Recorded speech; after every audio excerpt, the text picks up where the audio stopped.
Hey, bookish friends. I have cleared out the top of my cart because I would like to put books for Chantel, the Chantel Reads All Day's Summer Reading Challenge in the top. And I already went through the prompts and I was able to find books that I already had for all except for two of them. So let's go over my possibilities. I'm going to be reading these in June and July, so I'm not going to actually have an official June TBR.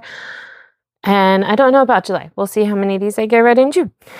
So the first prompt is country. So I thought I would read The Book of the Dun Cow by Walter Wangerin Jr.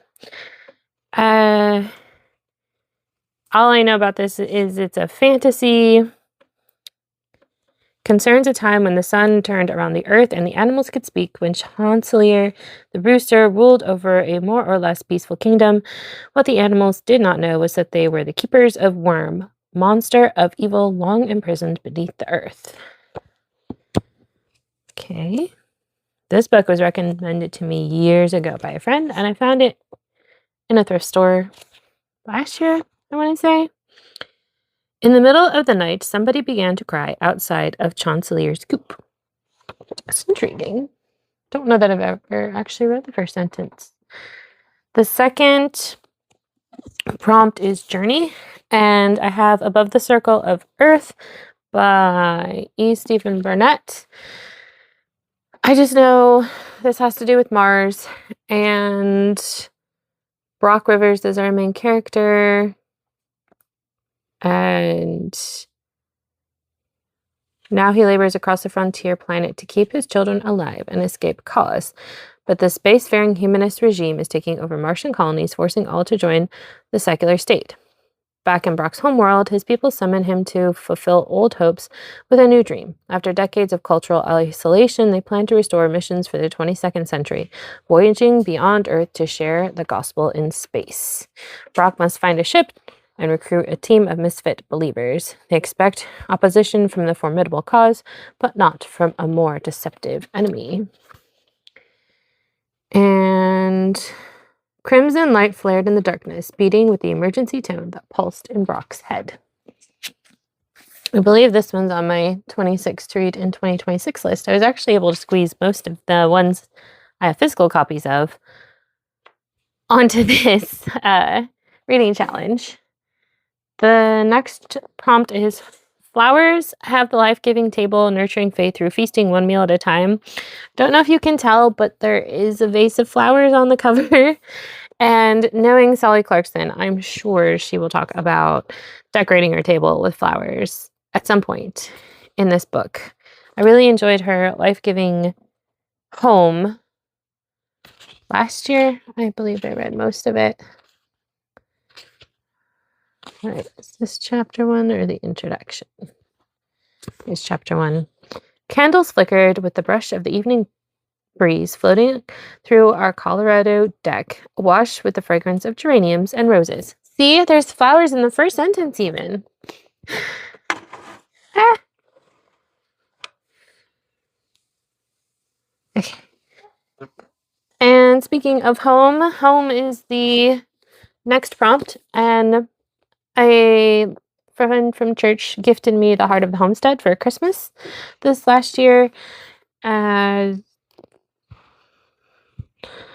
from their Mennonite upbringing, Ruth Ann Zimmerman and her husband Alvin chose early in their marriage to build a life focused on family, hard work, and serving others. Now Ruth Ann invites you to slow down, focus quietly, and listen closely to the heartbeat of the homestead. She offers insights on working together as a family, enjoying food and fellowship, growing and preserving food, appreciating what you have, finding contentment by doing more with less. I don't know that I've ever... Okay, that's an introduction. First chapter is guided by homestead goals, working together as a family. The climb from my childhood house down to the Conestoga Creek was a treacherous one for an 8-year-old girl with a fish line in hand. Oh, this will also work for the Read your bookshelf challenge. The June prompt is 5 or more words in the title, and it says 1, 2, 3, 4, 5. Bless the subtitle. So I was going to read it in June anyway. The next prompt is water, and I have actually 2 options for this. I have Saving Grayson. I know Shatona recommended this one a while ago, and she even refers to it in Crosswords, her book that I recently read. There's water on the cover, but I don't know if it actually has anything to do with water. How far would you go to tell someone to love someone well? Grayson Hayes is a sharp-tongued, witty wordsmith, but the stream of language has become a trickle as words skitter from his mind. Dreading this growing loss and desperate to care for his wife after he's gone, he hatches a plan that requires a cross-country road trip to the West Virginia of his youth. Oh, this would work for Journey, too. Chapter 1. Grayson Everett Hayes sat in a lawn chair in his garage, bathed in flickering fluorescence, slathered in sweat, wearing nothing but his boxers, a yellow legal pad in one hand and a nail gun in the other. He couldn't remember why. Sorry, I had to read that second sentence. I think he has dementia or Alzheimer's or something like that. The other option I have for water, is it water? Yes, water, is Ladies of the Lake by Kathy Golke. I don't know how to say that name. I think this is women's fiction. When she is forced to leave her beloved Prince Edward Island to attend an all-girls school after the death of her parents, the last thing Adelaide Rose McNeil expects to find is kindred spirits. The Ladies of the Lake, I guess that's the name of the group of friends, as the 4 girls call themselves, quickly bond like sisters, vowing that wherever life takes them, they will always be there for each other. But that is before love and jealousy come between Adelaide and Dorothy, the closest of the friends. Before the dawn of World War I upends their world and casts baseless suspicion onto the German-American man they both love. Before a terrible explosion in Halifax Harbor irrevocably rips the sisterhood apart.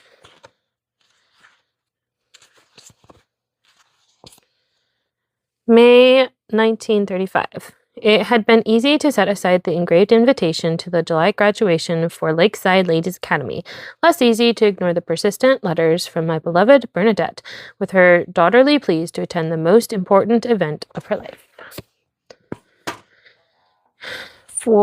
I can grab my other stack. For wildlife, I have Cowler because there's a wolf on the cover.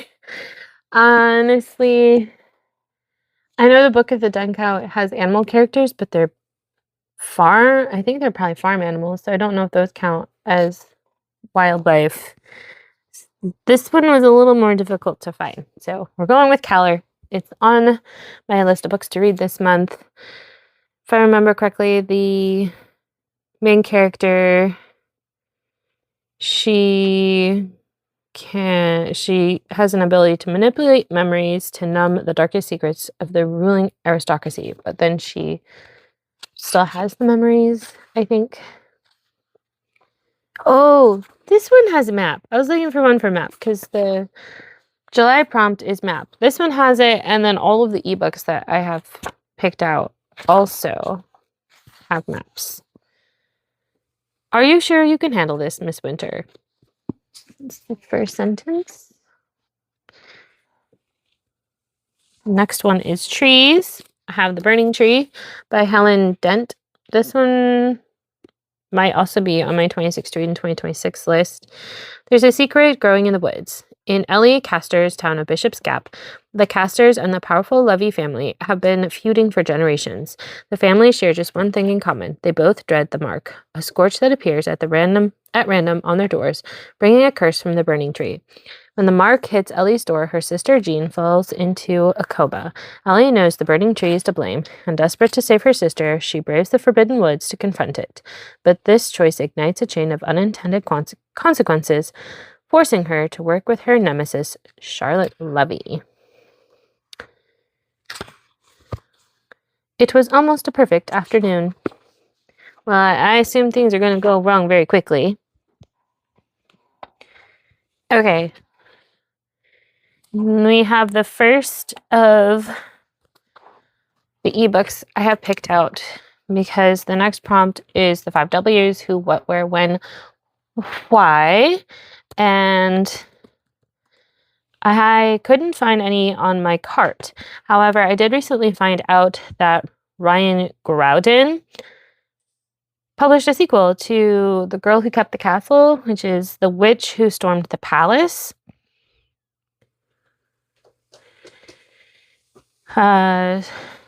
Which is a sequel. Faye must face down the trial of 3 other wizards and defeat the Shadow Queen once and for all to become the first witch of the West. A must-read for fans of Howl's Moving Castle and the Troubled Girls of Dragomir Academy. Defeating an evil sorceress was supposed to be the hard part, but now that Faye has succeeded in saving Celador from the Shadow Queen, she has an entirely different set of challenges to face. To become the first witch of the West, she must win the favor of the country's 3 wizards, North, South, and East. Their trials await Faye in the capital. If she fails to impress these men, she'll lose her nomination, and magic will stay strangled by archaic laws. This one does also have a map in the front.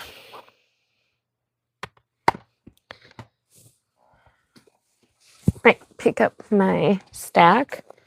The next one was books, and I also have 2 for this one. Both of these are on my 26 to read in 2026 list. Miss Bunkle's book. She's struggling for money, so she decides to write a novel, and she draws inspiration from her fellow residents of Silverstream, the little English village she knows inside and out. The novel ends up being very popular, and then she's worried that people are going to find out that she based some of the characters on people she knows. One fine summer's morning, the sun peeped over the hills and looked down upon the valley of Silverstream. Oh, this would work for the summer prompt too.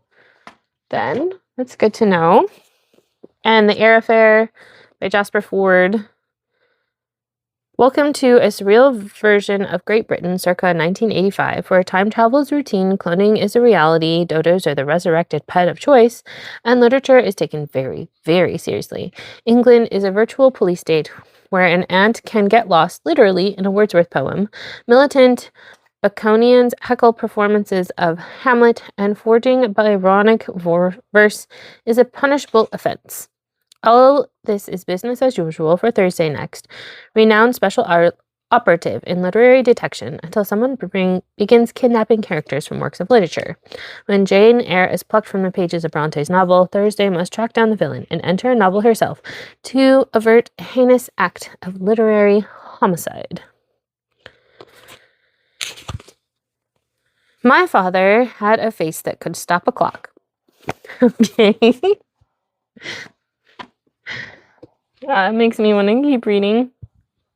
The next prompt is Sun, and the prompt and the book for the Indie Book Club for July is The Last Wayfinder by Ellen McGinty. I read her Saints and Monsters and really enjoyed it, and I've been wanting to read this book.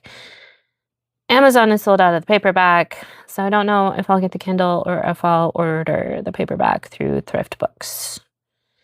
There are no chains for criminals on Abashi Island, only endless ice. Born into prison, Kira has only known the Arctic wasteland where the worst criminals are sent to be forgotten, including her mother. When a brutal imperial inspector sentences her family to death, she unleashes a forbidden magic that comes with a devastating cost. Her sister is cursed, transformed into a monster. This one also has a map in the front.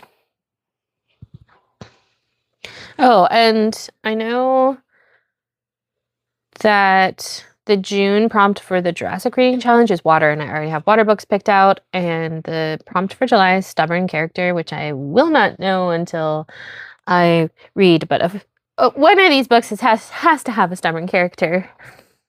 For summer, I guess Miss Bunkle's book would work, but I also have Gone Away Lake by Elizabeth Enright. My friend Shatona bought this book for me when we went to a bookstore together when she visited. almost 1 year ago. And the tagline on the back is "Summer has a magic all its own." When Portia sets out for a visit with her cousin Julian, she expects fun and adventure, but of the usual kind, exploring in the woods near Julian's house, collecting stones and bugs, playing games throughout the long, lazy days. But this summer is different. On their first day exploring, Portia and Julian discover an enormous boulder with a mysterious message, a swamp choked with reeds and quicksand, and on the far side of the swamp, a ghost town. Fun. I don't know if I've actually ever read the synopsis for this. Just like, oh, Shantana recommended it. I'll read it. When Portia Blake and her brother Foster set out for Creston that summer, it was different from all the other summers.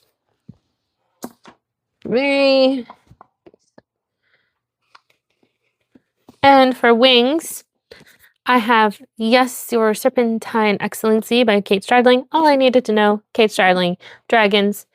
I bought this book. Like, I may have pre-ordered this book, and I haven't read it, and it came out in February. So this is going toward the top of the list. It is a tome. Yes, 501 pages. Let's see. Deep down, Joanna always knew Matthew Wortham was a scoundrel. So these are all of my selections for the summer reading program or challenge, and then the Indie Book Club choice for June is Flame Theory, which also has a dragon on the cover, which also has wings. So I'm spoiled for choice. I think Flame Theory they've said is a mashup of How to Train Your Dragon, Six of Crows. There's a Dragon Writing Academy. There's a map in the beginning of the book, so I will read it sometime. And I still have about 10 days left in May, so I would also like to read The Quest for the Silver Castle. I got this either from the clearance rack or the free box from a bookstore. Her deepest desire was to love the king, and with that desire, Theodora begins her adventure. Along the way, she meets mysterious messengers, delightful strangers, and Arlen, a young boy who also seeks the king. A miracle, a riddle, and an evil deed lead the children to the land of the 6 cruel kings and the children of the south.